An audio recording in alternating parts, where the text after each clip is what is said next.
জেলা থেকে সরাসরিতে এবার উত্তর 24 পরগনার বারাসাতের দিকে নজর রাখবো, কারণ বারাসাতে বিজেপি বনাম বিজেপি প্রার্থীর বিরুদ্ধে কমিশনের নালিশ বিজেপিরই দুই নেতার। নির্বাচনী হলফনামায় মাদক মামলা সহ একাধিক তথ্য গোপনের অভিযোগ বিজেপি প্রার্থীর বিরুদ্ধে। অভিযোগ উড়িয়ে দিয়েছেন বারাসাতের বিজেপি প্রার্থী স্বপন মজুমদার। তার দাবি, এসব রাজ্যের শাসক দলের চক্রান্ত। মানতে নারাজ তৃণমূল।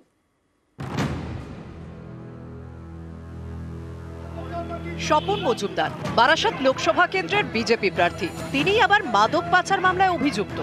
এ নিয়ে বারাসাতের বিজেপি কর্মীদের একাংশের মধ্যে ক্ষোভ। তাদের দাবি, প্রার্থী বদল করা হোক। মাদক পাচারে অভিযুক্ত ব্যক্তিকে প্রার্থী হিসেবে তারা মানতে নারাজ। আমরা চাইছি, আমাদের তো আর সব জায়গায় অ্যাক্সেস করার সুযোগ নেই, প্রার্থী অন্তত চেঞ্জ করে আরও যোগ্যতম প্রার্থীকে দেওয়া হয়। বিভিন্ন সংবাদ মাধ্যমে যেসব জেনেছি তার থেকে তিনি যোগ্যতম লোক নন। বিজেপি প্রার্থীর বিরুদ্ধে বিজেপি নেতৃত্বের কাছে নালিশ করেছেন বারাসাতের দুই বিজেপি নেতা সুভাষ চন্দ্র রায় এবং উৎপলা বিশ্বাস।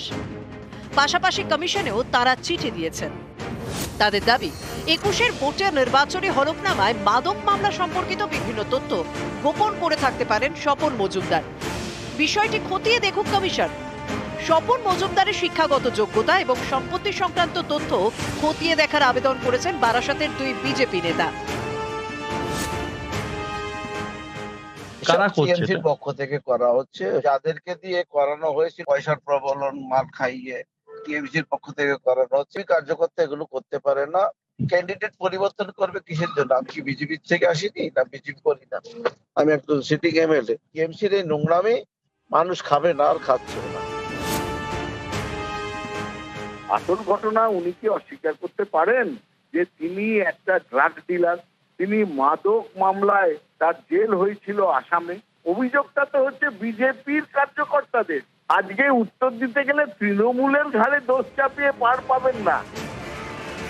স্বপন মজুমদার পেশায় ব্যবসায়ী, অনেক বছর ধরে বিজেপিতে। 2016 সালে বনগাঁ দক্ষিণ কেন্দ্র থেকে বিজেপির টিকিটে লড়ে হেরে যান। 21-এ জেতেন।